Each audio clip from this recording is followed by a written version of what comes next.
السلام علیکم، آپ دیکھ رہے ہیں فارمیسی بروز یوٹیوب چینل، جہاں ہم آپ کو دواؤں اور صحت سے متعلق آسان اور سچی معلومات فراہم کرتے ہیں۔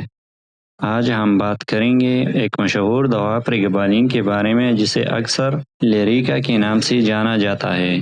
تو ویڈیو کو آخر تک ضرور دیکھیں تاکہ آپ کو مکمل اور درست معلومات مل سکے۔ پریگبالین کیا ہے؟ پریگبالین ایک دوا ہے جو دماغ اور اعصاب کے نظام پر اثر انداز ہوتی ہے۔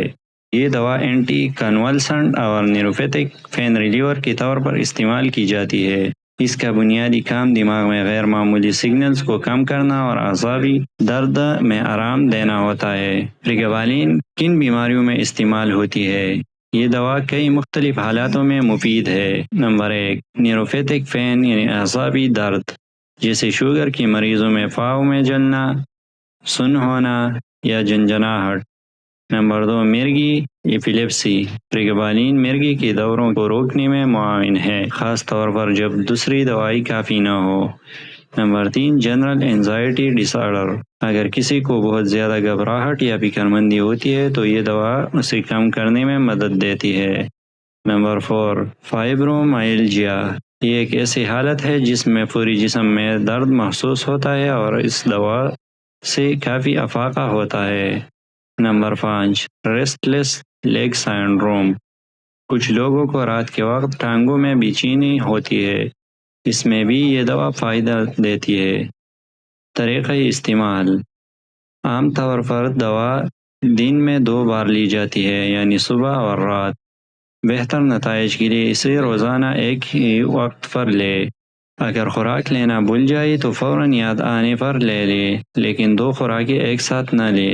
دوا کو اچانک بند نہ کرے، ورنہ وithdrawal علامات آ سکتے ہیں، جیسے بے چینی، نیند کا مسئلہ یا دورے۔ احتیاطی تدابیر: ڈرائیونگ یا مشین چلانے سے پرہیز کرے جب تک پتہ نہ لگ جائے کہ دوا آپ پر کیسا اثر ڈال رہی ہے۔ اگر آپ گردوں یا جگر کی بیماری کا شکار ہے تو لازمی ڈاکٹر کو بتائیں۔ حاملہ اور دودھ پلانے والی خواتین یہ دوا صرف ڈاکٹر کے مشورے سے استعمال کر سکتی ہے۔ سائیڈ ایفیکٹ: اس دوا کے کچھ عام نقصانات درج ذیل ہیں: چکر آنا یا نیند نہ آنا، منہ خشک ہونا، وزن میں اضافہ، سوچنے میں دھندلا پن، پاؤں یا ہاتھوں میں سوجن۔ بعض لوگوں میں موڈ میں تبدیلی یا ڈپریشن کی علامات بھی آ سکتی ہے۔ اگر یہ علامات شدید ہو جائے تو فوراً ڈاکٹر سے رابطہ کریں۔ اہم ہدایات: دوا کو ہمیشہ ٹھنڈی خشک جگہ پر رکھیں۔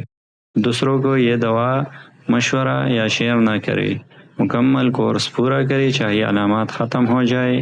پریگبالین ایک فائدہ مند دوا ہے، لیکن اس کا استعمال ڈاکٹر کی نگرانی میں ہونا چاہیے۔ اگر صحیح طریقے سے لی جائے تو یہ دوا مریض کی زندگی کو بہت آسان بنا سکتی ہے۔ اگر آپ کو ویڈیو پسند آئی ہو تو لائک کریں، کمنٹ کریں اور فارمیسی بروز یوٹیوب چینل کو سبسکرائب کرنا نہ بھولیے۔ ہم جلد آئیں گے ایک نئی دوا اور نئی معلومات کے ساتھ۔ اللہ حافظ۔ صحت کے بعد آپ کے ساتھ فارمیسی بروز۔